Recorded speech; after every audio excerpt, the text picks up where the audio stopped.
There are two special vertebrae that we want to talk about. The first is called the atlas, and the second is the axis. This is the second and first vertebra of the vertebral column. They are both cervical vertebrae. So the first one is called the atlas. It's the one that holds up the head. It has a couple of features here that we want to talk about. The first are these thick sides here. These are the lateral masses of the atlas. On top of those sits the superior articular facets. And these superior articular facets articulate with the occipital condyles of the skull. So these superior articular facets are going to sit right up against those occipital condyles of the skull and help hold the head up. On the front here is the anterior tubercle, and this is the anterior arch. So anterior tubercle and anterior arch.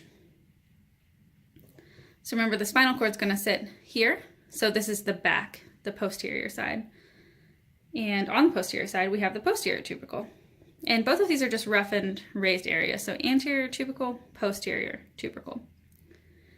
Anterior arch, posterior arch. Easy enough. And then just like with any other cervical vertebra, we have the transverse foramina. So those are those holes on either side, transverse foramina. The second special vertebra that we want to look at is the axis. So to orient ourselves real quick, this is anterior and this is posterior.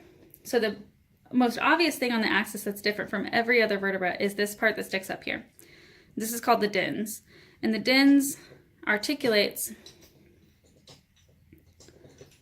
somehow with the axis and, and allows the head to turn.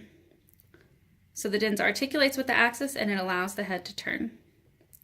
So I'm going to move the atlas again, and we're looking at the dens on the axis.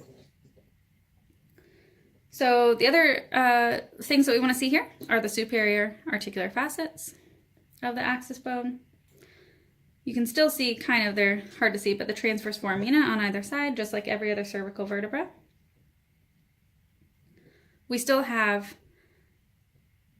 two lamina and two pedicles, and we still have a spinous process. So you can see it's a little confusing when you're first learning these, but you can see that these two cervical vertebrae look completely different from all the others, but the axis, the second cervical vertebra, is starting to get those features that we already know of the other vertebrae. So it has a spinous process, has transverse foramina, has lamina, it has pedicle. So even though there are some differences here, there are things about it that are familiar.